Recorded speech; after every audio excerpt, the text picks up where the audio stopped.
हमारा देश भारतवर्ष अनेक विविध जड़ी बूटियों से भरा हुआ है। भारतवर्ष में अनेक प्रकार की चमत्कारिक और दुर्लभ जड़ी बूटियाँ पाई जाती है, जिसकी ज़्यादातर लोगों को पहचान नहीं होती या इसके गुणों को नहीं जानते। तो दोस्तों, ऐसी ही एक आयुर्वेद की चमत्कारिक जड़ी बूटी जो हमारे आसपास में ही पाई जाती है, जिसका नाम है कटेरी।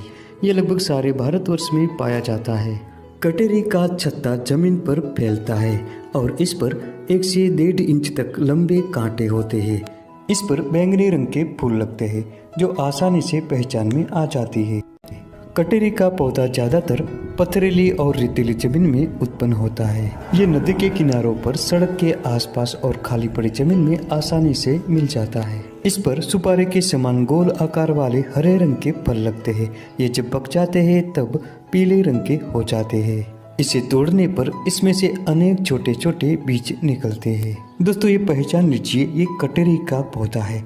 इसकी 3 प्रजाति पाई जाती है। एक बैंगनी रंग के पुष्प वाली जो आप देख रहे हैं और दूसरी जो सफेद फूल वाली होती है। इसे आयुर्वेद शास्त्रों ने लक्ष्मणा भी कहा है। ये कहीं कहीं प्राप्त होती है। ये दुर्लभ जाति मानी जाती है। कटेरी की जड़ों का उपयोग आयुर्वेद की एक प्रसिद्ध दवा दशमूल में किया जाता है। इसे कटेरी के अलावा कंटकारी और भटकैया के नाम से भी जाना जाता है।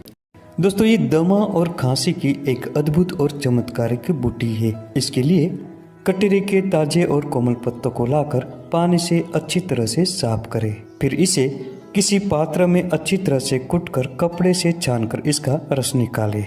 अब रोजाना खाली पेट ये रस 15 से 20 ग्राम की मात्रा में सेवन करें। जब ये ताजे न मिल पाए तो इसकी जड़ों को इकट्ठा कर लीजिए और इसे पानी से अच्छी तरह से साफ करके छांव में सुखा लीजिए। अब इस जड़ों को 50 से 60 ग्राम की मात्रा में लेकर पानी में उबालकर काढ़ा बनाए। जब ये ठंडा हो जाए तब उसमें 2 ग्राम छोटी पीपल और 250 मिलीग्राम सेंधा नमक मिलाए। अब इसे अच्छी तरह से घोलकर खाली पेट पी जाए। दिन में 2 से 3 बार ये प्रयोग करें। कुछ ही दिनों में खांसी नष्ट हो जाएगी। दोस्तों, अगर गले के आसपास किसी भी कारण सूजन आ गई हो तो कटेरी के फलों को लेकर इसका लेप बनाएं। फिर इसे प्रभावित स्थान पर लगाएं। कुछ ही दिनों के प्रयोग से सूजन धीरे धीरे बिखर जाती है।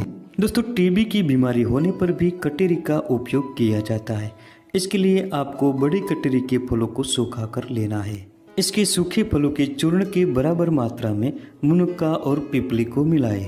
अब इन तीनों को अच्छी तरह से मिलाकर इसमें से 5 से 10 ग्राम की मात्रा में रोजाना गाय के शुद्ध घी 1 चम्मच और शहद 2 चम्मच के साथ मिलाकर प्रयोग करें। प्रतिदिन सुबह उठकर इसका प्रयोग करते रहने से टीबी खत्म हो जाता है। दोस्तों, अगर दांतों में कीड़े लग गए हो तो इसको दूर करने के लिए भी कटेरी का सालों से उपयोग किया जाता है। इसके लिए कटेरी के फलों को सुखाकर इसमें से बीजों को निकालकर इसका धुआं जिन दांतों में कीड़े लगे हो उस स्थान पर ले।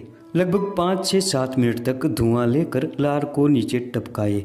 ये प्रयोग 3 से 4 बार करने से दांतों के कीड़े नष्ट हो जाते हैं। दोस्तों, जिन लोगों के बाल झड़ गए हो और गंजापन के शिकार बन गए हो, ऐसे लोगों को भी कटेरी बहुत काम की चीज है। इसके लिए आपको कटेरी के ताजे पत्तों का रस निकालना है। इसके साथ थोड़ा शहद मिलाकर रोजाना गंजे सिर पर मालिश करनी है। दोस्तों, ये प्रयोग प्रतिदिन और 15 दिनों तक लगातार करने से सिर की गंज धीरे धीरे दूर होती है और नए बाल आने लगते हैं। अगर किसी को बार बार उल्टी हो रही हो तो ऐसे में अगर आसपास में कटेरी मिल जाती है तो इसके मूल का 10 से 20 ग्राम की मात्रा में रस निकालें। अब इस रस में 2 चम्मच की मात्रा में शहद मिलाकर पिला दे। आप देखेंगे कि कुछ ही समय में उल्टी आना बंद हो जाती है। दोस्तों, कटेरी दाद, खाज और खुजली जैसे त्वचा रोगों में भी अधिक फायदेमंद होती है। दोस्तों, इसके लिए कटेरी के फलों का ताजा रस निकालें और इसकी बराबर मात्रा में सरसों का तेल ले। अब इन दोनों को अच्छी तरह से मिलाकर एक लेप बनाएं और इसे दांत पर लगाएं। दोस्तों, ये काम आपको लगातार 1 सप्ताह तक करना है। इस विधि से पुराने से पुराना दाद खत्म होता है, खुजली नष्ट होती है और ये दोबारा कभी नहीं होते।